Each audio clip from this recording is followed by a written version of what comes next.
ॐ अज्ञानतिमिरान्धस्य ज्ञानाञ्जनशलाकया चक्षुरुन्मिलितं येन तस्मै श्रीगुरवे नमः।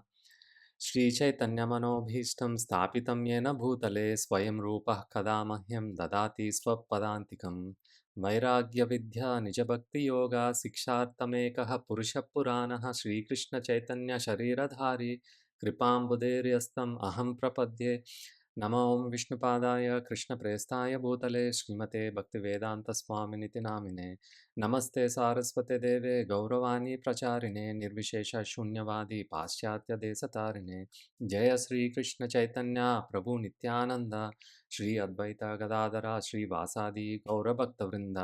हरे कृष्णा कृष्ण कृष्ण हरे हरे, हरे राम राम राम हरे हरे। సో, నిన్న మనం కర్మలు మరియు దాని ఫలితాల గురించి చెప్పుకుంటున్నాం. మనం ఏ పని చేస్తామో అది విత్తనం లాంటిది. ఆహ్, మనకి వచ్చినటువంటి ప్రతిఫలం ఆహ్, దాన్ని పండుతో సమానం. కాబట్టి మనం చేసే పనులు సవ్యమైన పనులు చెయ్యాలి. కానీ ఏవి మంచి పనులు, ఏవి చెడ్డ పనులు అని ఎలా తెలుస్తుంది? ఆ విషయాల గురించి కూడా మనం ఆహ్, ఈరోజు చెప్పుకుందాం అనమాట. ముఖ్యంగా ఆహ్, మన ధ్యేయాన్ని మనమే నిర్ణయించుకోవచ్చా? లేదా భగవంతుడు నిర్ణయిస్తారా? మన తలరాతలోని ఒక రకంగా రాసినట్టు ఉంటే, అలాగే మన జీవితం అంతా వెళ్ళిపోతుందా? లేదా ఆహ్, వేరుగా మనం చేసుకోవచ్చా? మనకా అవకాశం ఉందా? మనకా కంట్రోల్ ఉందా? అన్న విషయాల్ని మనం ఆహ్, ఈరోజు మాట్లాడుకుందాం అనమాట. ఈ విషయమై కృష్ణ ఆహ్, ఇలా చెప్తున్నారనమాట. కర్మణ్యేవాధికారస్తే మా ఫలేషు కదాచన మా కర్మఫలహేతుర్భూర్మా తే సంగోస్త్వ కర్మణి. అంటే మనకి మన కర్తవ్యం చేయడం వరకే. దాని మీద మనకి అధికారం ఉందన్నమాట. అంటే కర్తవ్యం చేయటానికి అధికారం భగవంతుడిచ్చాడు. కానీ దాని యొక్క ప్రతిఫలం ఆశించే అధికారం మనకి లేదనమాట. అది భగవంతుడే ఇవ్వాలి. కాబట్టి ఎప్పుడైనా మనకొక ఫలితమొస్తే, నా వల్ల ఈ ఫలితం వచ్చింది అని అనుకోవద్దు. నేను చేసినటువంటి పనుల వల్ల ఈ ఫలితం వచ్చిందని అనడానికి లేదనమాట. నిజానికి మనం ఎప్పుడూ మన కర్తవ్యానికి అంటే మన రెస్పాన్సిబిలిటీకి అటాచ్‌మెంట్ పెంచుకోవాలి కానీ, రిజల్ట్‌కి అటాచ్‌మెంట్ పెంచుకోకూడదు. అయితే మీకు ఈ రకంగా అర్థమవ్వచ్చు. అసలా రిజల్టే లేకపోతే ఫ ఫలం మనకి ఆహ్, దాన్ని కన్సిడర్ చెయ్యకపోతే మనకి డ్రైవ్ ఏముంటది చెప్పండి? చెయ్యాలని ఏముంటది? ఎప్పుడైనా మనం ఏదైనా పని చేశామనుకోండి, దాని యొక్క ఫలితం ఉన్నదంటే ఆహ్, అది అప్పుడు మనం ఆ పనిని చేస్తాం. అంటే మన కోరిక తీరుతుంది. ఈ రకంగా తీరుతుందంటేనే కదా! మనకొక ఉత్సాహం వస్తది. ఆ రకంగా మనం పనులు చేస్తూ ఉంటాం. సో, ఇక్కడ ఉద్దేశ్యం ఏంటంటే, పని మే అంటే ముందు పని చెయ్యాలి సరిగా. దాన్ని సరిగా అర్థం చేసుకోవాలి. ఆ తర్వాత ఫలితం భగవంతుడిస్తారు. ఫలితాన్ని ఎక్కువ ఆశించొద్దు. అంటే ఇప్పుడొక స్టూడెంట్ ఉన్నాడనుకోండి. ఆ స్టూడెంటు హ్మ్. మార్కుల మీద ఉండకూడదు. వాడి యొక్క అటాచ్‌మెంటు. వాడి యొక్క అటాచ్‌మెంటు ఆ సబ్జెక్ట్ మీద ఉండాలనమాట. దాన్ని ఎలాగా అర్థం చేసుకోవాలి, ఎలా చదవాలి అన్న విషయం పైన వాడి శ్రద్ధుండాలి. ఆహ్, భగవంతునికెళ్ళి ప్రార్థన చేసేటప్పుడు నాకిన్ని మార్కులు రావాలని కాదు కోరుకోవాల్సింది. నాకు నాకు నా చేత చదివించాలి. నేను చదువుకునేది నాకు అర్థమవ్వాలి. ఆ రకంగా అడగాలనమాట. ఆహ్, అంటే మన ఈ సృష్టి అంతా కూడా జీవాత్మ, పరమాత్మ ఈ ఇద్దరు పార్ట్‌నర్‌షిప్‌తో నడుస్తదనమాట. ఈ ఇద్దరిలోని ఎవరు వాళ్ళ పని వాళ్ళు చెయ్యకపోతే ఎవరైనా వాళ్ళ పని వాళ్ళు నిర్వహించకపోతే వాళ్ళకి ప్రతిఫలం కలగదనమాట. అంటే మనకి ఫలితం కలగాలంటే మనము ఉండాలి, భగవంతుడు యొక్క అనుగ్రహం ఉండాలి. అంటే మన సంకల్పం ఉండాలి, భగవంతుని యొక్క అనుగ్రహం ఉండాలనమాట. ఆహ్, మన సంకల్పం లేకుండా భగవంతుని యొక్క అనుగ్రహం ఒక్కటే ఉంటే మనకి ఫలితం రాదు. అలాగే మన సంకల్పం ఉండి, భగవంతుని యొక్క అనుగ్రహం లేకపోతే కూడా మనకు ఆ ఫలితం రాదనమాట. అంతేకాని మరి నేను కష్టపడిపోయాను, ఈ పని చేశాను, ఈ రకంగా నాకు ఫలితం రావాలనుకుంటున్నాను, ఎందుకు రాలేదు అని అనుకోకూడదు. అండ్ ఇందులో చాలా విషయాలు మనం తెలుసుకోవాల్సినవి ఉంటాయన్నమాట. ముందు మన కర్తవ్యం. ఇప్పుడు ఒక పొలం ఉందనుకోండి. మనం పంటల్ని ఆస్వాదించాలంటే ఏం చేయాలి? ఆహ్, మనకి మంచి పంటలు రావాలంటే విత్తనాలు ముందు వెయ్యాలి. మనం భగవంతుడిని ప్రార్థించొచ్చు. నా పంట బావుండాలి అని కోరుకోవచ్చు. తప్పేం లేదు. అంతేకానీ హ్మ్. మీరు ఆ విత్తనాలు వెయ్యకుండా ఖాళీగా కూర్చొని, నా పని నేను చేశాను కదా! భగవంతుడిని బాగా ప్రార్థించాను కదా! అంటే భగవంతుడు కిందకొచ్చి ఆ విత్తనాలన్నీ వెయ్యరండి. అది భగవంతుడి పని కాదు. మన పని. మనం చేయాల్సిన పని ముందు చెయ్యాలి. భగవంతుడి అనుగ్రహం ఎలా కురిపిస్తారు? వర్షం ద్వారా, వర్ష రూపంలోని కురిపిస్తారు. అంటే ముందు మనం విత్తనం ఏసాక, ఆ తర్వాత భగవంతుడి అనుగ్రహంతో వర్షాలు పడడం వల్ల మనకి మంచి పంట కలుగుతదనమాట. అంతేకాని మనం చేయాల్సిన పని ముందు మనం పూర్తిగా మన రెస్పాన్సిబిలిటీ స్కూలుకెళ్ళి, కాలేజీకెళ్ళి మన పనిని పూర్తిగా మన కర్తవ్యాన్ని ఆహ్, ఆహ్, నెర్ నిర ఆహ్, నెర నిర్వర్తించినప్పుడు అప్పుడు భగవంతుడు చేయాల్సింది చేస్తారనమాట. ఇప్పుడు భగవంతుని యొక్క అనుగ్రహం ఆ వర్ష రూపంలో వచ్చింది. కానీ మీరు విత్తనాలెయ్యపోతే, మీరు చేయాల్సిన పని చెయ్యకపోతే, హ్మ్. అప్పుడు మనకి ఫలితం రాదు కదా! కాబట్టి మన కంట్రోల్ దేని మీదుంది? విత్తనాలు నాటే దాని వరకు మనకి కంట్రోల్ ఉంది. ఆ పని మనం చేయగలం అన్నమాట. మన కంట్రోల్‌లో లేనిదేంటి? వర్షాలన్నమాట. దానికి భగవంతుడిని మనం ప్రార్థించాలి. సరైన సమయంలోని వర్షాలంటే సరిపోయినట్టుగా. మళ్ళీ తుఫాన్‌లు అయ్యి వచ్చినా కూడా మొత్తం కొట్టుకొని ఎళ్ళిపోద్దన్నమాట. ఒకాళ మీరు ఆహ్ జ్యోతిష్యుడి దగ్గరికి వెళ్లారనుకోండి, ఆయన మీ నక్షత్రం చూసి, మీ భవిష్యత్తు చూసి, మీరెంత గొప్పవారవుతారో చెప్తారు. మీరెంత అదృష్టవంతులో, మీకెంత ధనం కలుగుతుందో అవును. ఆహ్, సరియైన ఆహ్, జ్యోతిష్యుడు చెప్పాడంటే, ఆ భవిష్యత్తు దాని ప్రకారంగా కొన్ని సూచనలిస్తే అలా జరుగుతుంది. కానీ ఆహ్, మనం చేయాల్సిన పని చెయ్యాలి కదా! నువ్వు బాగా ధనవంతుడు అవుతావు అని రాసిపెట్టుందంటే, మనం కష్టపడకుండా ధనవంతులం అవ్వమనమాట. మనం చేయాల్సిన పని చేసినప్పుడు అది కూడా మనకి సమకూరుతదనమాట. ఇది దీని అర్థం. అంటే ముందు మన పనిని మనం చేసుకుంటూ వెళ్ళిపోతే ఫలితం దాన్ని మట్టిగా అదొస్తది. అంతేకాని ఏ పని చేయకుండా ఇంట్లో కూర్చొని ప్లానులు గీసుకుంటూ నాకది కావాలి, నాకు ఈ కోరిక తీరాలి, అలా ఉంటే బావున్ను, ఇలా ఉంటే బావున్ను అనుకుంటూ అక్కడే కూర్చుంటే కాదు. లెగాలి. లెగిసి నడవాలి. మన ఇంద్రియాలనన్నిటిని కూడా ఉపయోగించి ఆ దిశగా మన ప్రయత్నాన్ని మనం చెయ్యాలనమాట. ఆ ప్రయత్నం నచ్చితే అప్పుడు భగవంతుడు అనుగ్రహిస్తారనమాట. ఏ పని చేయకపోతే భగవంతుడు కూడా అనుగ్రహించరు. ఎందుకంటే మనం చేయాల్సిన పని మనం చెయ్యకపోతే. మనం జంక్ ఫుడ్ తీసుకొని ఆరోగ్యంగా ఉండాలనుకోవడం తప్పు కదా! రిజల్ట్ కావాలి మనకి. ఆరోగ్యం కావాలి. కానీ ఆరోగ్యంగా ఉండడానికి చేయాల్సినటువంటి పనులు మీరు చేస్తున్నారా? ఆరోగ్యంగా ఉండవలసినటువంటి ఆహారాన్ని మీరు తీసుకుంటున్నారా? అది.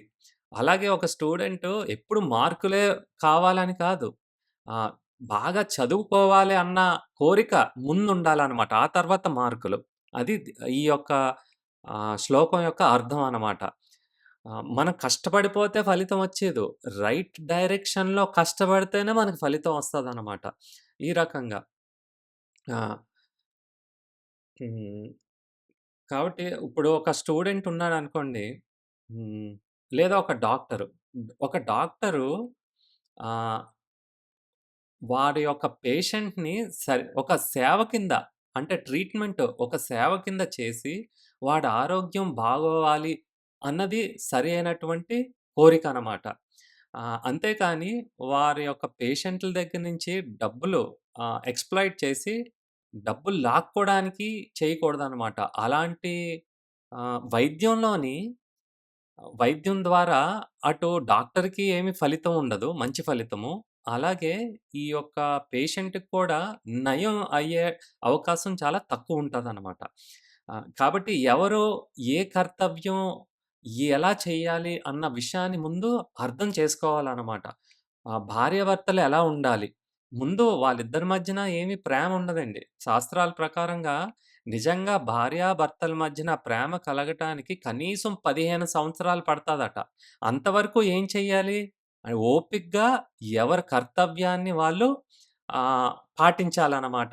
భర్త భర్త పైన మనకిష్టమున్నా లేకపోయినా కర్తవ్యంతోనే వాళ్ళని సేవించాలనమాట. ఆహ్, సమయానికి వాళ్ళకి వంట చేసి పెట్టడమో, లేపోతే వచ్చిన తర్వాత వాళ్ళకి కావాల్సినటువంటి సౌకర్యాన్ని అలాగే భర్త భార్యకున్నటువంటి కోరికల్ని అంటే అది షాపింగ్ అవ్వచ్చు, అంటే ప్రతి నెల కాదండి. అవసరమైనప్పుడు సంగతి చెప్తున్నాను. షాపింగ్ కానీ, కొన్ని వస్తువులు కావాల్సినవి కానీ, ఆ కోరికలు తీర్చేటటువంటి బాధ్యత భర్తకున్నదనమాట. ఇలాగా ఎవరి బాధ్యతని వాళ్ళు సరిగా ఆహ్, నెర్ నిర్వహిస్తుంటే క్రమక్రమంగా 15 సంవత్సరాల తర్వాత ఆ దాంపత్యంలో సరైన ఆ ప్రేమ అనుబంధాలనేవి కలుగుతాయన్నమాట. అంత టైం ఎక్కడిస్తున్నాం మనం ఇప్పుడు? మన ఇంద్రియాల సంతృప్తి తీరిపోతే వీళ్ళు కాపోతే ఇంకొకళ్ళు. లేదంటే డబ్బులు లేదంటే డబ్బున్నోడిని పెళ్లి చేసుకొని వెంటనే సంవత్సరంలో విడాకులిచ్చేసి ఆహ్, డివోర్స్ ద్వారా డబ్బులు కొట్టేసి ప్రేమికుడితోని ఉండొచ్చనమాట. తెలివితేటలు అలా ఏడుస్తున్నాయిప్పుడు. అందరూ కూడా రకరకాలుగా ఉంటారనమాట. అంటే కొంతమంది 15 రోజులు కూడా ఆగలేకపోతున్నారు కదా! కానీ 15 సంవత్సరాలు పడతదండి.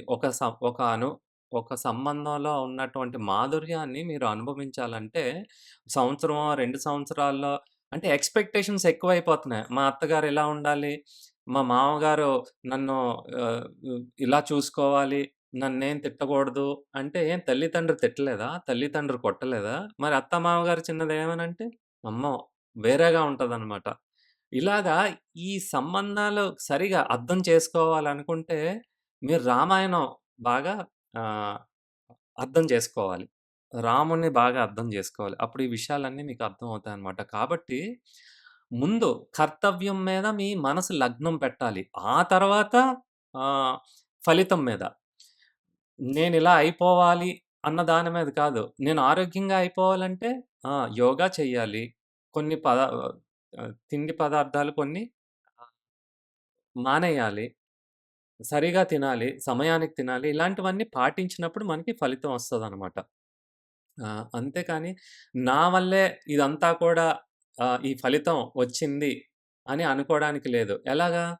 ఇప్పుడొక స్టూడెంటు ఆహ్, గోల్డ్ మెడల్ వచ్చిందనుకోండి ఒక స్టూడెంట్‌కి. "అబ్బా! గోల్డ్ మెడలిస్ట్ నీకెలా వచ్చింది నాయనా" అంటే ఆ స్టూడెంట్ ఏమంటాడు? "నేను రాత్రింపగళ్ళు కష్టపడి చదివేశాను అందుకే వచ్చిందంటారు." నిజమా అది? నిజం కాదు. చాలా విషయాలున్నాయి ఇక్కడ తెలుసుకోవాల్సినవి. హ్మ్. ఆళ్ళ తల్లిదండ్రులు ఫీజు కట్టి కాలేజీలో జాయిన్ చేయలేదా? అసలుగా జాయిన్ చేయడానికి కాలేజ్ అంటూ ఉండాలి కదా! దానికొక బోర్డ్ ఆఫ్ మెంబర్స్ ఉంటారు. మరి కాలేజ్ ఉంటే సరిపోద్దా? క్లాస్ రూమ్ ఫెసిలిటీ ఉండాలి ఆ స్టూడెంట్స్‌కి. ఏం ఫెసిలిటీ క్లాస్ రూమ్ ఉంటే సరిపోద్దా? మరి గురువులు ఉండొద్దా? టీచర్స్ ఉండొద్దా? నీ మట్టికి నువ్వు పుస్తకం చదువుకుంటే అర్థమైపోద్దా? టీచర్లు చెప్పకుండా? టీచర్లు ఎక్స్‌ప్లెయిన్ చేయాలి కదా! అది అయిపోయిందా? మరి ఆ పుస్తకాలు ఎక్కడి నుంచొచ్చాయి? ఆ పుస్తకాలు రాసినవాడంటూ ఒకడున్నాడు కదా! మరి ఆడి సంగతేంటి? హ్మ్. వాడిని గుర్తులోకి రాలేదా? ఆ సిలబస్ సెట్ చేసేది ఎవరు? మళ్ళా ఒక బోర్డ్ అనేది ఒకటుంటది. నిన్ను పరీక్షించడం కోసం పరీక్షలు పెట్టి, ఆ పరీక్షలు రాసిన తర్వాత మళ్ళా ఇంకొకడుంటాడు. వాడు నువ్వెలా రాసావో దాని ప్రకారంగా ఎవాల్యుయేషన్ చేసి, దానికి తగ్గ మార్కులిస్తాడనమాట. మార్కులిచ్చిన తర్వాత సరిపోద్దా? ఆ కాలేజీ వాళ్ళు గుర్తించి అందరికంటా ఎక్కువ నీకే ఎక్కువ మార్కులొచ్చాయని అప్పుడు ఆ గోల్డ్ మెడల్ ఇవ్వడం జరుగుతదనమాట.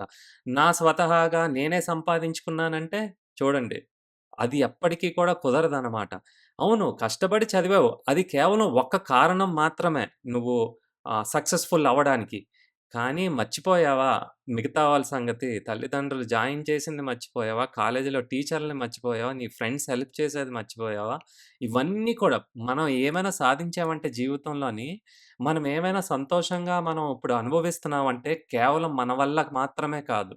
మన చుట్టూ ఉన్నటువంటి మన స్నేహితులు, మన పేరెంట్స్, ఆహ్, మన గురువులు అందరూ కూడా దీనికి బాధ్యతలనమాట. దీన్ని మనం ఎలా తీసుకుంటామో దాని ప్రకారంగా ఉంటదనమాట. కాబట్టి మన అందుకనే మన ఆలోచన తీరుని సరిగా పెట్టుకోవాలి అని అంటున్నాం అనమాట. ఇప్పుడు ఒక మనిషి ఆహ్, ఒక అందమైన ఆవిడున్నదనుకోండి.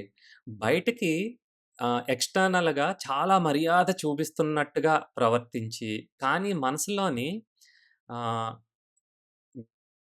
వేరుగా కోరికలున్నాయనుకోండి. అంటే లస్టీ డిజైర్స్ కామంతోని ఆ మనసు ఉన్నాదనుకోండి. వాడికి ఏం ప్రతిఫలం వస్తది?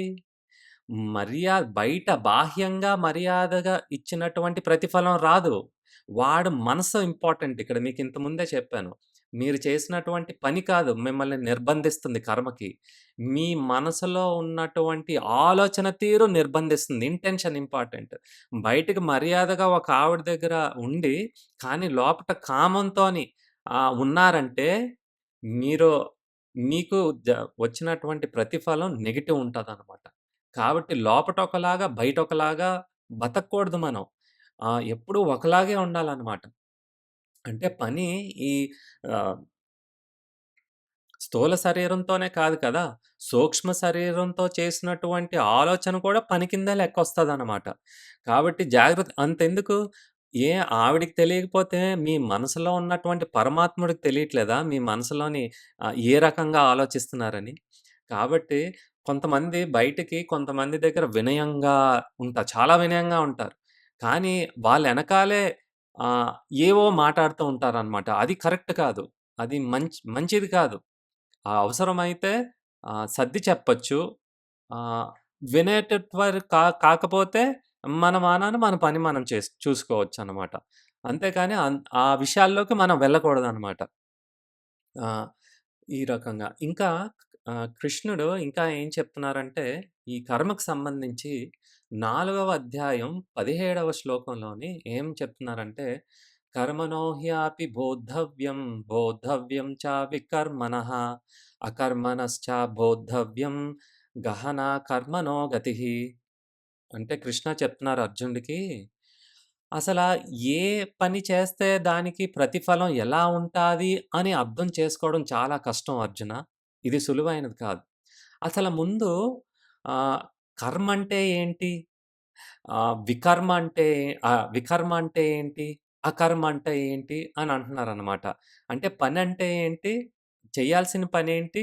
చెయ్యకూడని పనేంటి? అసలా పని ద్వారా వచ్చినటువంటి ప్రతిఫలం ఏంటి? అన్న విషయం. ఇవన్నీ అర్థం చేసుకోవడం చాలా కష్టం అర్జున అని కృష్ణుడే చెప్తున్నారనమాట. అయితే ఈ 4వ అధ్యాయంలోని హ్మ్. తర్వాతొచ్చినటువంటి శ్లోకాల్లోని కృష్ణ అర్జునుడికి అర్థమయ్యేటట్టు చెప్తారు. అంతే గదా! భగవద్గీత అంటే ఏంటి? క్రమక్రమంగా నెమ్మదిగా బిల్డ్ చేస్తూ ఉంటారనమాట. ఆహ్, అర్థం అవ్వడానికి. మధ్యలో అర్జునుడు కూడా చాలా ప్రశ్నలు వేస్తూ ఉంటారనమాట. అయితే ఈ శ్లోకంలో ముఖ్యంగా 3 వాక్యాల్ని మనం గుర్తుపెట్టుకోవాలనమాట.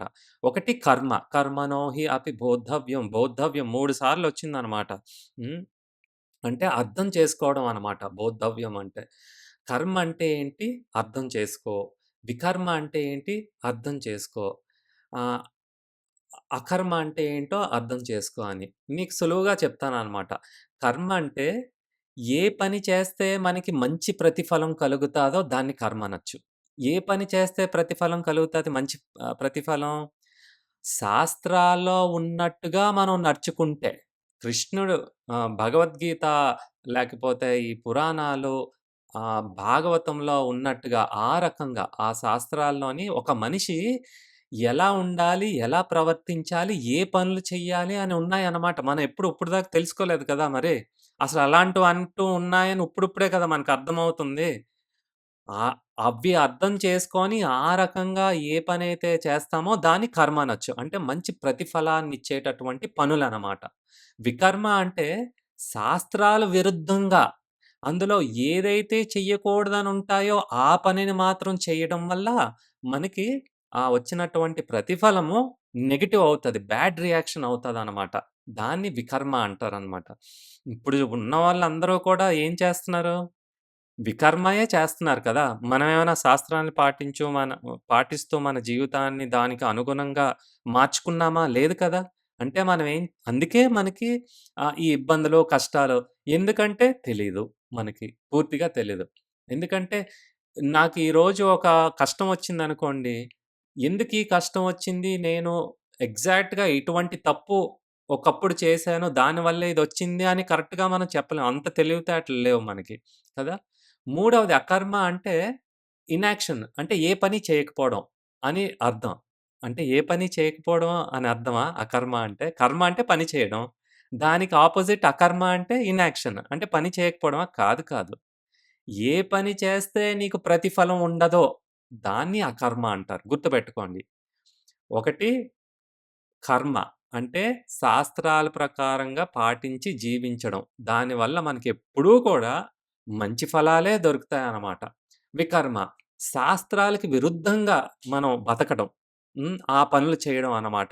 ఎప్పుడూ కూడా మనకి దానివల్ల చెడు ఫలం దొరుకుతుందన్నమాట. మరి మనకి ఏమంటున్నాం భక్తంటే ఏంటి? అది కర్మైనా, వికర్మైనా మనల్ని మళ్ళీ బందీలుగా చేస్తుంది ఈ లోకంలోని. ఇప్పుడు కర్మ చేయడం వల్ల మంచి మంచి కర్మ చేయడం వల్ల మనకి పుణ్యం వస్తుంది. మరి ఆ పుణ్యం ద్వారా వచ్చినటువంటి ప్రతిఫలాన్ని అనుభవించడానికి మళ్ళీ పుట్టాలి కదా! అలాగే వికర్మ. వికర్మ అంటే మనం చేసిన తప్పుల వల్ల పాపం మనకి వస్తుంది.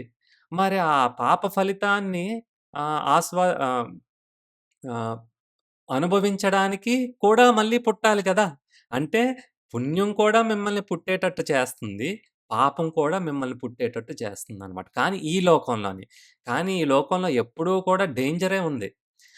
మంచి కర్మ చేసి గొప్ప కుటుంబంలో పుట్టామనుకోండి, డబ్బులకి కొరతుండదు, తినడానికి కొరతుండదు, వసతులకు కొరతుండదు. ఇవన్నీ ఎక్కువైపోయాయనుకోండి బలుపు పెరిగిపోద్ది. బలిసిపోతారనమాట మనుషులు. అంటే అహంకారం పెరిగిపోద్దనమాట. నా డబ్బుతో నేనేమైనా చేయగలను. అప్పుడేంటి స్టూడెంట్ టైమ్‌లోనే డ్రగ్స్ తీసుకుంటాడు, మందు తాగుతాడు, చెత్త పనులు చేస్తాడు. ఏమంటే మనకి డబ్బుతోని ఏమైనా చేయొచ్చు కదా! అదొక ప్రమాదం ఉంది. పుణ్యం చేసి మంచి పొజిషన్‌లోకొస్తాడు నెక్స్ట్ లైఫ్‌లోని. ఆ డబ్బు పొగరు, ఆ పలుకుబడి పొగరు ఎక్కువైపోయి ఏమవుతది? సులువుగా పాపాలు చేస్తాడు. మళ్ళీ పుట్టాల్సిందే అనమాట. మరి ఏ పని చేస్తే మనకి ప్రతిఫలం రాకుండా ఉంటది? దాన్ని అకర్మ అంటారనమాట. మరి ఏ పనులు చేస్తే మనకి ఈ ప్రతిఫలాలు లేకుండా ఉంటాయి? పుణ్యం వద్దు, మనకిప్పుడు పాపం వద్దు. మనకు కావాల్సింది ఈ లోకం నుంచి విముక్తి. ఈ లోకం నుంచి విముక్తి. ఇక్కడున్నాం కాబట్టి ఈ భూలోకంలో నెగెటివ్ ప్లేస్‌లో ఉన్నామనమాట మనకి. అంతా నెగెటివే జరుగుతది. ఎంత మీరు ఏంటి ఆహ్, ముహూర్తాలు చూసుకొని పెళ్ళిళ్ళ ముహూర్తాలు చూసుకొని చేయట్లేదా? నక్షత్రాలు చూసుకొని చెయ్యట్లేదా? మంచి పంతుల్ని తెచ్చి చేయట్లేదా? ఏంటి అంత జరిగిపోతుందా? లేదు. ఎప్పుడూ గొడవలే. ఇప్పుడు ఈ రోజుల్లో అయితే అన్నీ గొడవలే పెళ్ళంటేనే. అదొక తలనొప్పనమాట. హ్మ్. మరి ఎందుకు? లేదు. అవకాశం లేదన్నమాట. ఇది నెగెటివ్. మరి మనకి మోక్షం కలిగితే అది బ్రహ్మజ్యోతి. నిన్న చెప్పాను కదా! బ్రహ్మన్ పొజిషన్‌కెళ్ళిపోతాం అన్నమాట. అంటే అక్కడ న్యూట్రల్. అక్కడ నెగెటివ్ లేదు, పాజిటివ్ లేదు. అన్నిటి గురించి మనకు తెలుస్తది కానీ. అవగాహన ఉంటదన్నమాట. ఎప్పుడైతే మన ఆధ్యాత్మిక లోకంలోకెళ్తామో అప్పుడు మన పాజిటివ్ లైఫ్ స్టార్ట్ అవుతదన్నమాట. ఇప్పుడు మన నెగెటివ్ లైఫ్‌ని మనం జీవిస్తున్నాం. మనకి విముక్తొచ్చినప్పుడు న్యూట్రల్ పొజిషన్‌కెళ్ళిపోతాం అన్నమాట. ఎందుకు న్యూట్రల్ పొజిషన్‌కెళ్ళి ఏమి ప్రయోజనం ఉంది చెప్పండి? పాజిటివ్ లైఫ్‌లో ఉంటది నిజమైన ఆనందం. న్యూట్రల్‌గా అయిపోతే ఆనందం ఉండదు. ఆ పాజిటివ్ లైఫ్ ఎక్కడుంటది? ఆధ్యాత్మిక లోకంలో ఉంటది. భౌతిక లోకంలో ఉండదనమాట. మరి ఆ భౌతిక లోకానికి అంటే భక్తుడికి విముక్తితో పని లేదు. మోక్షంతో పని లేదు. పాజిటివ్, పాజిటివ్ లైఫ్‌తో పనుందనమాట. పాజిటివ్ లైఫ్ ఇక్కడ లేదు. బ్రహ్మంలో లేదు. భగవంతుడి దగ్గరుందనమాట. కాబట్టి మనం భగవంతుని దగ్గరికి చేరుకోవాలంటే, భగవంతుడున్నటువంటి లోకానికి మనం వెళ్ళాలనమాట. సో, భగవంతుడు అంటే కృష్ణుడు చెప్పినటువంటి పనులు చేస్తే అకర్మనమాట. పుణ్యం రాదు, పాపం రాదు. అంతేకాదు, ఆ పనులు చేస్తుంటే 2 యొక్క ప్రతిఫలాలు కాలిపోతూ ఉంటాయనమాట. అటు పుణ్యం కూడా కాలిపోతూ ఉంటది. ఇటు పాపం కూడా ఈక్వల్‌గా కాలిపోతుంటది. ఎప్పుడు? హరినామం జపం చేసేటప్పుడు. ఎప్పుడు? సంకీర్తనలో మనం పాల్గొన్నప్పుడు. ఎప్పుడు? భగవంతునికి ప్రసాదం అంటే భోగాన్ని అర్పించేటప్పుడు. ఇవన్నీ కూడా అకర్మలనమాట. కృష్ణుడి కోసం ఏం చేసినా అకర్మ. అంతేగాని మీకు నచ్చింది చేసి కృష్ణుడి కోసం చేశానని చెప్పకండి. కృష్ణకి నచ్చింది ముందు తెలుసుకొని, ఆ రకంగా పని చేయాలనమాట. అంతేకాని నేను భగవంతుడి కోసం జేశాను, మీ ఇష్టం ఏంటి? భగవంతుడికి ఏం కావాలో అది ముందు తెలుసుకోవాలి. అది తెలుసుకోవాలంటే ముందు భగవద్గీత చదువుకోవాలి. కాబట్టి కాబట్టి ఈ విషయాన్ని మీరు గుర్తుపెట్టుకోండి. కర్మ, వికర్మ, అకర్మ అనమాట. అంటే నో రియాక్షన్. ఏ పనులు చేస్తే కృష్ణ అంటే కృష్ణ చైతన్యంలోని అందుకే కృష్ణ కాన్షియస్ అని చెప్తూ ఉంటాం కదా! కృష్ణ చైతన్యంలో ఆ చైతన్యంతో ఏ పని చేసినా కూడా మీకు కర్మ చుట్టుకోదనమాట. బందీలవ్వరనమాట. ఇది దీని విషయం అనమాట. ఇంకొన్ని విషయాలు మీకు చెప్తాను. అసలు మనం ఏదైనా ఒక ఫలితం కావాలంటే, ఆ ఫలితం మనకి ఎలా అందుతుంది అన్న విషయాన్ని మీకు చెప్తాననమాట. అంటే ఇది సక్సెస్ ఫార్ములా గుర్తుపెట్టుకోండి. మీ జీవితంలో మీరు సక్సెస్‌ఫుల్ అవ్వాలంటే, ఆ మోటివేషనల్ స్పీకర్, ఈ మోటివేషనల్ స్పీకర్‌లు ఇదంతా చెత్తా చెదారం అనమాట. డబ్బుల కోసం మిమ్మల్ని మభ్యపెట్టి పెద్ద పెద్ద విషయా ఏదో మాటలు చెప్పి మీ దగ్గర డబ్బులయి తీసుకుంటారు. ఏం అక్కర్లేదండి. కృష్ణయే చెప్పారు భగవద్గీతలో మీరెలా సక్సెస్‌ఫుల్ అవ్వచ్చని. ఎవ్వరు అవసరం లేదు. ఊరికే డబ్బులు దేనికి పెట్టట్లే. ఫ్రీగా ఇచ్చారు భగవంతుడు భగవద్గీతని. సో, అందులోని 2 శ్లోకాలను నేను మీకు చెప్తాను. సరిగా అర్థం చేసుకోవడానికి ప్రయత్నం చేయండి. ఈ విషయం అర్థమైతే మీ జీవితంలోని మీరెప్పుడూ కూడా విజయవంతంగా ఉంటారు. అర్జునుడిలాగా ఎప్పుడూ కూడా విజయవంతంగా ఉంటారనమాట. భగవద్గీతలో కృష్ణుడు 18వ అధ్యాయంలో 13వ శ్లోకాలో ఏం చెప్పారంటే, "పంచైతాని మహాబాహో కారణాని నిబోధ మే, సాంఖ్యే కృతాంతే ప్రోక్తాని సిద్ధయే సర్వకర్మణాం." అంటే ఇక్కడేం చెప్పారంటే, "అర్జునా వేదాంతాలోని 5 కారణాలు చెప్పారు. ఒక ఫలితం రావాలంటే. నువ్వేమైనా సాధించాలనుకుంటే నీ జీవితంలోని దాని వెనకాల ఈ 5 కారణాలున్నాయి. ఈ 5 కారణాలు నువ్వు అర్థం చేసుకొని, ఆ రకంగా నువ్వు పని చేసుకుంటూ వెళ్తే నీకు విజయం కలుగుతాది. ఇవి నా నుంచే నువ్వు నేర్చుకో. నేనే నీకు నేర్పిస్తాను అని చెప్తున్నారనమాట ఇందులోని.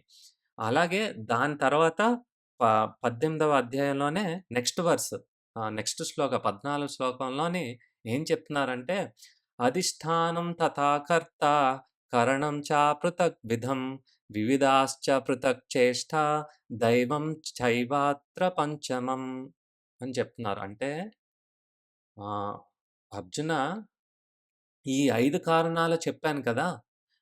ఒక ఒక ధ్యేయాన్ని, ఒక గమ్యాన్ని నువ్వు చేరుకోవాలంటే ఈ 5 కారణాలున్నాయి కదా! అవేంటంటే, ఒకటి అధిష్టానం అంటే ఆహ్, ఆ పని ఎక్కడ జరుగుతుంది? అంటే ద ప్లేస్ ఆఫ్ యాక్షన్. ఆ పని ఎక్కడ జరుగుతుంది? మన శరీరంలో జరుగుతుంది. స్థూల శరీరం ద్వారా, తర్వాత సూక్ష్మ శరీరం ద్వారా జరుగుతుందనమాట. ఇది ఫీల్డ్ అనమాట. అంటే ఇప్పుడు క్రికెట్ ఆడాలంటే ఎక్కడ పడితే అక్కడ ఆడలేం కదా! దానికి కొంచెం ప్లేస్ కావాలి. హ్మ్.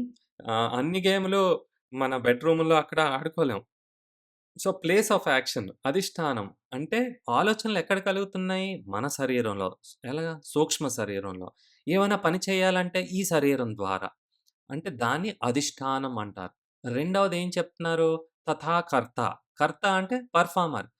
ఎవరు చేస్తున్నారు ఈ పనులన్నీని? ఆత్మ. అంతే కదా! మన శరీరానికి ఏం లేదు తెలివితేటలు. మన చైతన్యమే లేదు కదా! చైతన్యం ఎక్కడి నుంచొస్తుంది? మనం అంటే వ్యక్తి. వ్యక్తి అంటే ఎవరు? ఆత్మ. ఆత్మ నుంచి ఈ చైతన్యం వస్తుంది కాబట్టి, ఈ ఆలోచన శక్తి కానీ, మన చేతులు, కాళ్ళు ఆడించగలుగుతున్నాం, పనులు చేసుకోగలుగుతున్నాం అనమాట. కాబట్టి కర్త. కర్త అంటే ఎవరు? ఆత్మ అనమాట. అంటే మనము. ఆ తర్వాత కరణం. కరణం అంటే ఇన్‌స్ట్రుమెంట్స్ అనమాట. ఇన్‌స్ట్రుమెంట్స్ అంటే ఏమున్నాయి మనకి ఇన్‌స్ట్రుమెంట్స్ ఏదైనా పని చేయాలనుకోండి దాని ఇన్‌స్ట్రుమెంట్ ఉండాలి కదా! ఇప్పుడు తాడుని కట్ చేయాలనుకోండి కత్తెరనేది ఉండాలి కదా! లేకపోతే ఎలా కట్ చేస్తారు చెప్పండి? హ్మ్. ప్రతిదానికిని. ఆ! ఆ పొలంలోని మనం విత్తనాలు కొన్ని పనులు చేయాలనుకోండి ఎద్దులైనా ఉండాలి, లేకపోతే ట్రాక్టర్ అయినా ఉండాలి కదా! లేకపోతే ఎలా కుదురుతది చెప్పండి? అవ్వదు కదా! కరణము. ఏదైనా చూడాలనుకుంటే ఇన్‌స్ట్రుమెంట్ ఉండాలి. ఏటుండాలి ఇన్‌స్ట్రుమెంట్? కళ్ళుండాలి. కళ్ళుంటేనే చూడగలుగుతాం. ఏదైనా వినాలనుకుంటే చెవులుండాలి. ఇన్‌స్ట్రుమెంట్. మరి ఆ ఇన్‌స్ట్రుమెంట్ ఉంటే సరిపోద్దా? ఆ ఇన్‌స్ట్రుమెంట్ పని చేయాలి కదా! ఆ ఇన్‌స్ట్రుమెంట్‌తోని మనం సవ్యంగా పని చేయించుకోవాలి. మనకి ఉన్నది కదా అంటే మంచి మొబైల్ కొనేసుకుంటే సరిపోదు. రూ. 1,00,000 మొబైలు. దాంట్లో ఉన్నటువంటి అప్లికేషన్స్ ఏమున్నాయో అది సరిగ్గా ఉపయోగించుకుంటే దానికి తగ్గ వర్త్ ఉంటదనమాట. కదా! అలాగే శరీరం ఉంటే సరిపోద్దా? చెప్పాను కదా! ఎప్పుడు ఇంద్రియాల సంతృప్తి కోసమే కాదు. తపస్సు చేయడానికి ఇచ్చారనమాట ఈ శరీరాన్ని.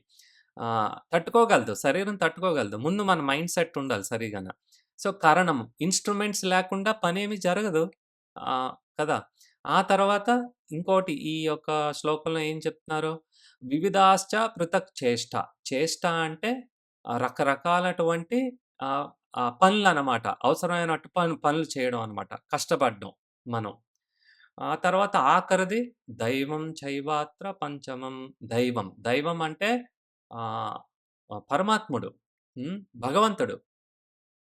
ఈ 5 కారణాలు కలిపితేనే మనకి ఫలితం అనేది కలుగుతుందనమాట. ఆహ్, సో, ఇప్పుడు మీకు అర్థమైంది కదా! అంటే ఇప్పుడు హ్మ్. ఇప్పుడు మీరు పంటలు పండించాలనుకున్నారు. హ్మ్. పంటలు పండించాలనేసి ఒక భూమి దగ్గరికి వెళ్లారనమాట. మీకే ఉంది ఆ భూమి. అంటే మీరొక పని చెయ్యాలి. విత్తనాలెయ్యాలి. ఏం విత్తనాలేస్తే సరిపోయిందా? అంటే ఆ సాయిల్స్ బావుండాలి కదా! సాయిల్ సరిగా లేకపోతే మీరు ఏ విత్తనమేస్తే పంట పెరుగుతుంది? పెరగదు. సాయిల్ సరిగా కాబట్టి అప్పుడేం చేస్తారు? రెండవది సాయిల్ సరిగా లేదు కాబట్టి ఏం చేయాలిప్పుడు? దానికి కావాల్సినటువంటి ఫర్టిలైజర్స్ ఎయ్యాలి. ఎరువులెయ్యాలనమాట. ఆ!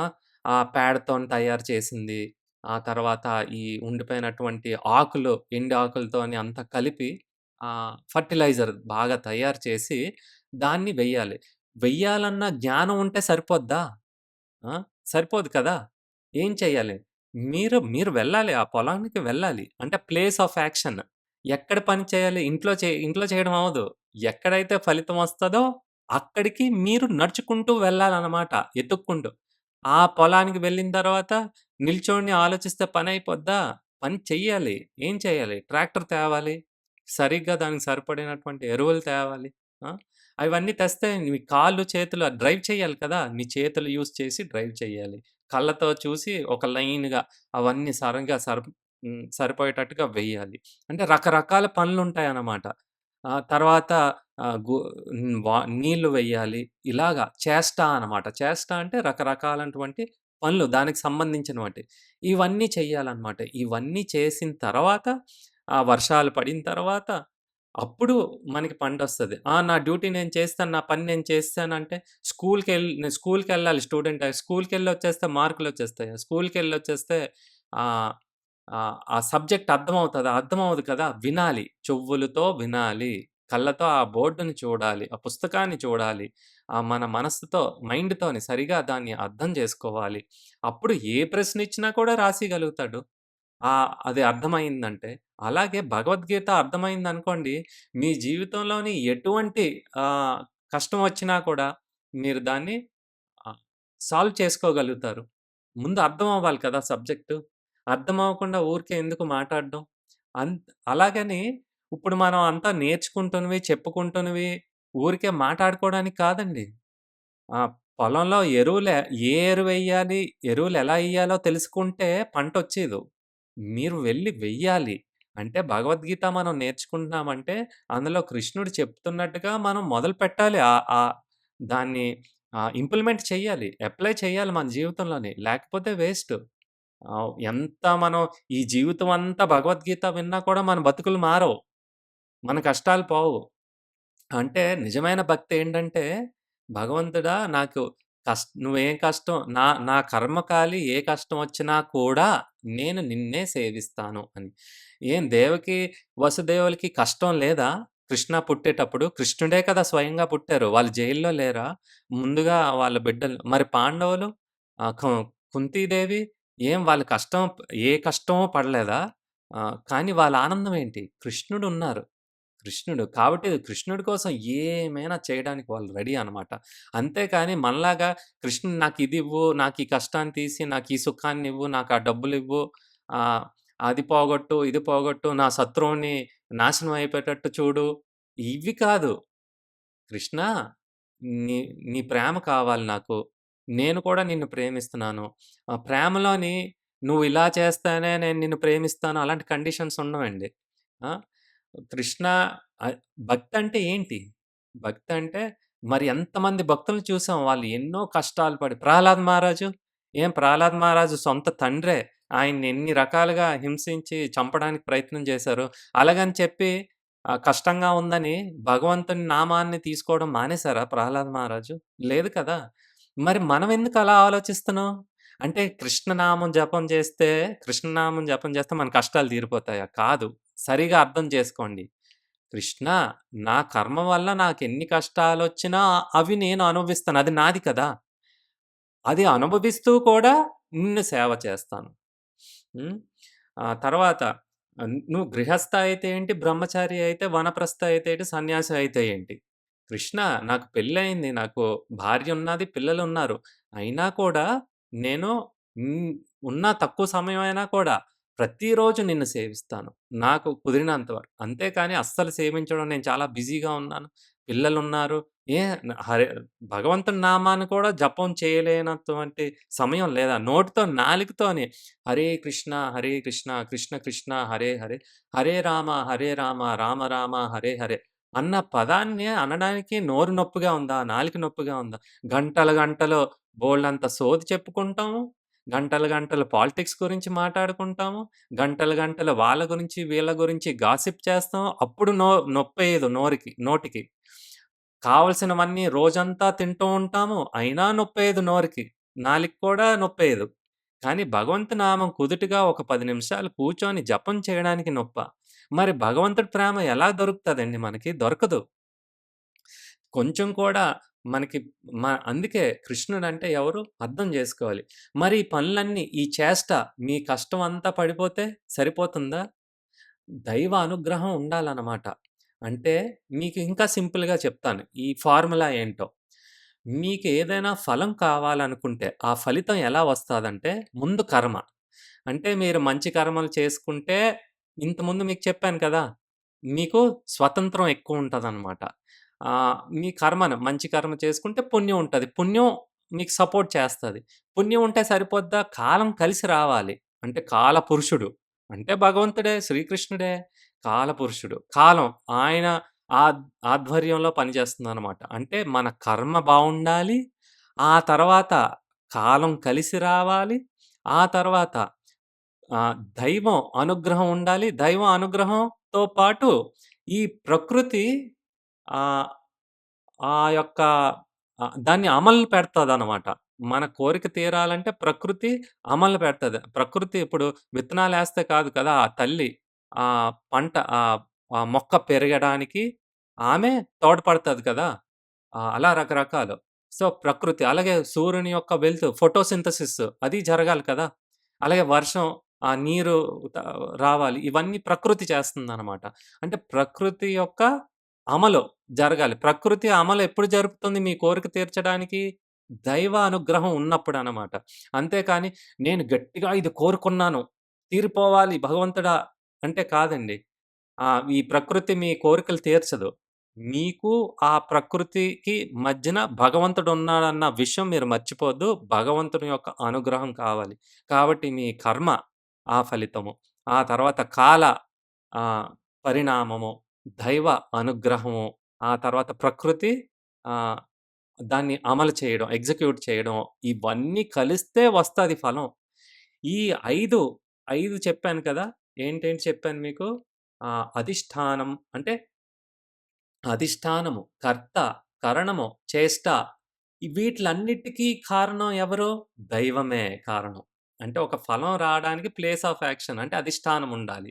ఆ తర్వాత మీరు కోరుకోవాలి ఆ పని జరగాలని. ఎవరు? ఆత్మ అంటే కర్త. కోరుకుంటే అయిపోద్దా పనులు? కాళ్ళు, చేతులు ఆడించొద్దా? కూర్చుండి ప్లాన్‌లు గీసుకుంటే అయిపోవు. దాని దిశగా మీ మీ శరీరాన్ని వాడాలి. మీ ఇన్‌స్ట్రుమెంట్స్‌ని వాడాలి. కరణం కదా! చేష్ట రకరకాల పనులు. వివిధ రకాలటువంటి పనులు. ఏ పనులు చేయాలో కరెక్ట్‌గా తెలుసుకోవాలి. రైట్ డైరెక్షన్‌లోని. ఆహ్, ఫలితం ఒకటి కావాలని ఇంకో రకం పని చేస్తే జరగదు. ఇందాక చెప్పాను కదా! మంచి ఆరోగ్యంగా ఉండాలి. కానీ చెత్త ఫుడ్ తింటే లోపటొకటి, బయటొకటి. కావాలనుకున్నదొకటి, మీరు చేస్తున్న పని ఇంకొకటి. అంటే మీతో మీరే హార్మోనియస్‌గా లేరు. ఆహ్, మీకు మీరే విరుద్ధంగా ఉన్నారు. ఆరోగ్యం కావాలనుకుంటున్నారు, చెత్త తిండి తింటున్నారు. అంటే మీకు మీరే విరుద్ధంగా ఉన్నారు కాబట్టి, మీకు ప్రశాంతత ఎలా కుదురుతది? కుదరదనమాట. అయితే మీరు ఎంత కష్టపడండి, మీకు ఏ రకం ఇన్‌స్ట్రుమెంట్ ఉండండి, ఏవైనా కానియండి, ఈటిలన్నిటికి కారణం ఎవరు? పై కారణం. సర్వకారణ కారణము. ఆ కృష్ణ భగవంతుడు. దైవం అనమాట. దైవం. సో, ఆయన మీద ఆధారపడి ఉన్నది మిగతా 4. కాబట్టి మనం ఏమైనా పని చేసేటప్పుడు, ఆ కర్తవ్యాన్ని నెరవేర్తించేటప్పుడు, మన డ్యూటీని మనం చేసేటప్పుడు ఎంత బాగా చేయాలంటే, ఇది నా పని. ఈ పని మొత్తం నా మీదే ఆధారపడి ఉన్నది. నేను చెయ్యకపోతే ఇంకెవ్వరూ చేయలేరు. అంత బాగా చెయ్యాలి అని అనుకోని చెయ్యాలనమాట. అదే భగవంతుడి దగ్గర ప్రార్థన చేసేటప్పుడు, భగవంతుడా! నీ పైనే ఆధారపడున్నది అంతా కూడాన. ఈ సమస్తం గూడాన. కాబట్టి నీ అనుగ్రహం ఉంటేనే నేను చేసిన పనికి ఫలితం దొరుకుతుంది. ఆ రకంగా ప్రార్థన చెయ్యాలి. పని చేసేటప్పుడు మాత్రం భగవంతుడా! నువ్వే వచ్చి విత్తనాలెయ్యి కాదు. నువ్వెయ్యి విత్తనాలు. ఆ భూమికి సరిగా లేకపోతే అర్థం చేసుకొని, ఆ జ్ఞానం భగవంతుడిస్తాడు నీకు నిజంగా కావాలంటే. ముందే చూసి విత్తనాలేసి ఏం రావట్లేదని వదిలేస్తే నష్టం మీకే వస్తది. హ్మ్. ఆ ఎరువులో ఆ భూమిని సరిగా సద్వినియోగం చేసుకోవాలి. మనకిచ్చినటువంటి శరీరాన్ని, మనకిచ్చినటువంటి ఇంద్రియాల్ని, మనకిచ్చినటువంటి ఆలోచన శక్తిని సద్వినియోగం చేసుకోవడం అంటే భగవంతుడి పట్ల, ఆ చైతన్యాన్ని భగవంతుడి పట్ల పెట్టినప్పుడు మనం మనకి ఏవి ఈ ముల్లోకాల్లోని ఏది కూడా మనకి అడ్డుండదనమాట. అలాగని అంతా సులువుగా అయిపోద్దని అనుకోకండి. మీకు చెప్పాను కదా! 'ప్రహ్లాద్ మహారాజు' సులువుగా అయిపోయిందా? 'బలి మహారాజు' సులువుగా అయిపోయిందా? 'అంబరీష్ మహారాజు' ఆయన జీవితం సులువుగా ఎళ్ళిపోయిందా? కష్టాలొస్తాయి. అంటే నిన్నే చెప్పాను కదా! తేనెటీగ ఎందుకు అన్ని కష్టాలు పడుతుంది? ఆ చివరాఖరొచ్చినటువంటి ఆ తేనె చుక్క అందులో ఉన్నటువంటి మాధుర్యం నీకేం తెలుసు? ఆ తేనెటీగకి తెలుసనమాట. ఇన్ని కష్టాలున్నా భగవంతుడి నామంలో ఉన్నటువంటి మాధుర్యం, భగవంతుడి ప్రేమలో ఉన్నటువంటి మాధుర్యం ఎంత గొప్పదంటే, ఇవన్నీ కూడా చాలా చిన్నగా కనిపిస్తాయి భక్తులకి. అందుకే మనం అనుకుంటాం, అబ్బా! ఎన్ని కష్టాలు పడుతున్నారని. వాళ్ళకేం వా వాళ్ళకేం అలాగే అనిపించట్లేదు. ఆల్రెడీ భగవంతుడితోని సంబంధం ఏర్పడిపోయింది. వాళ్ళు అందులోనే మునిగిపోయారు. ఏమైనా చేసుకోండి. వాళ్ళు మాత్రం హరినామాన్ని వదిలిపెట్టరు. భగవంతుడి పట్ల భక్తిని గూడా వదిలిపెట్టలేరనమాట. ఏం చెప్పినా కూడా అనమాట.